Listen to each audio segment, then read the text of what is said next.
आज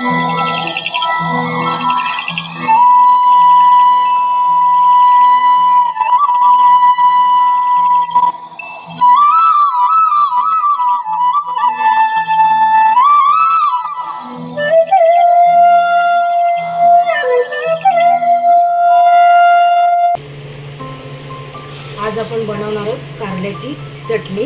त्याच्यासाठी मी ही 3 कारली कापून स्वच्छ धुवून त्याच्या आतमधले बिया काढून घेतलेत। हे एकदम सुकी केली आहेत मी। आता आपण याला ती फ्राय करून घेऊ। चांगली कुरकुरीत झाली पाहिजे।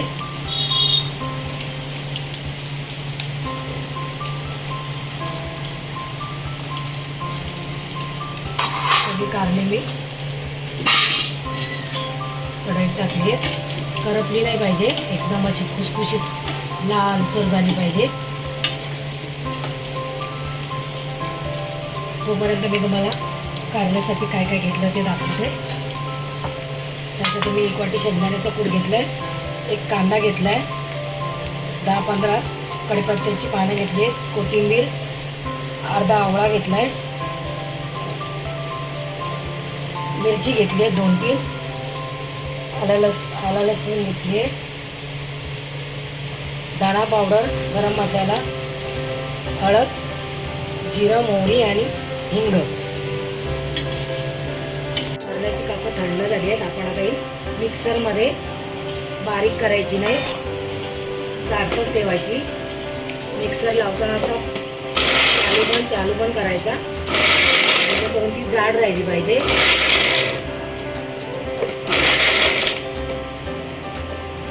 व्यवस्थित अशी मी वाटून घेतले मिक्सरमध्ये।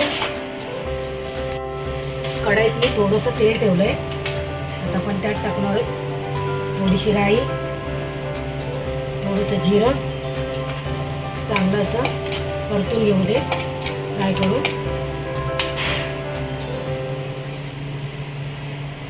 त्यात मी टाकणार आहे मिरची आणि लसूण, चांगले ठेचून घेतलेत खलबत्त्यात।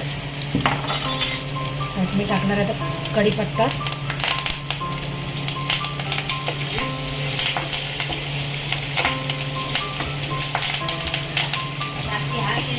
फ्राय करून घ्यायचं आहे मसाला।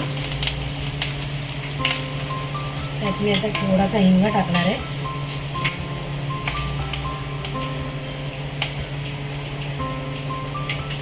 आणि आता आपण त्यात कांदा टाकू। कांदा चांगला लालसर परतून घेऊ।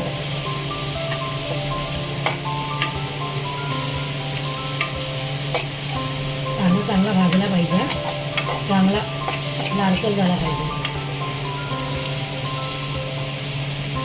त्यात मी आता थोडासा आवळा किसून घेतलाय, तो टाकणार आहे।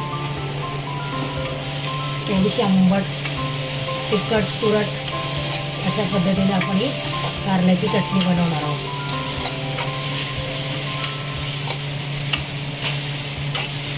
तुम्ही 7-8 दिवस चांगली ठेवली तर 7-8 दिवस ठेवू शकता।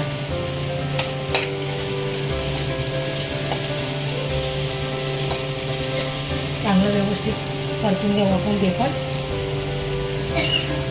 आता मी त्यात टाकणार आहे शेंगदाण्याचं कूट, 1 वाटी शेंगदाण्याचं कूट। आपण व्यवस्थित असं परतून घेऊ।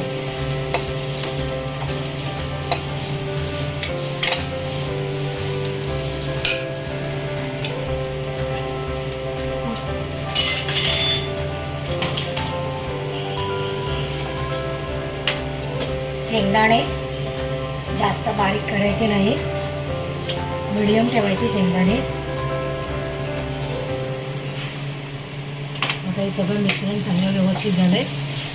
आता मी त्याच्यात 3 मिरच्या टाकल्यात, त्यामुळे मी मसाला थोडा कमीच टाकणार, कारण मिरच्या त्या तिखट आहेत। म्हणून मी 1च चमचा मसाला टाकते।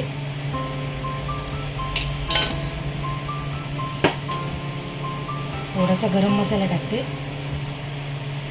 धना जिरा पावडर आहे थोडीशी, आणि थोडीशी हळद, आपण आता हे मिश्रण चांगलं परतून घेऊ.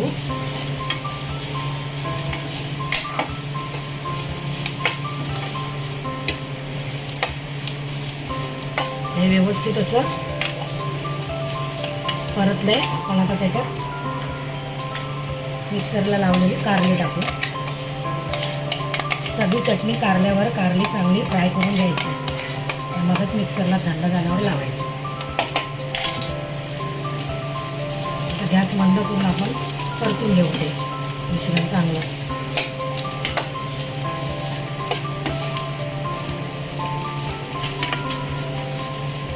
आता मी फक्त 2च मिनटं गॅसवर ठेवणार.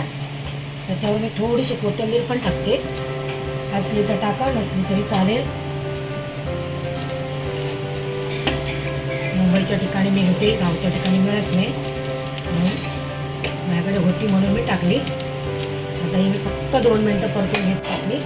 आपली तयार झालेली आहे. अशा प्रकारे ही कारल्याची चटणी आपली तयार झालेली आहे. तुम्ही सुद्धा करून बघा आणि मला लाईक आणि सबस्क्राईब करायला विसरू नका. धन्यवाद. यन्तु नदयो वर्षन्तु पर्जन्याः सुपिप्पला ओषधयो भवन्तु अन्नवता मोदनवता मा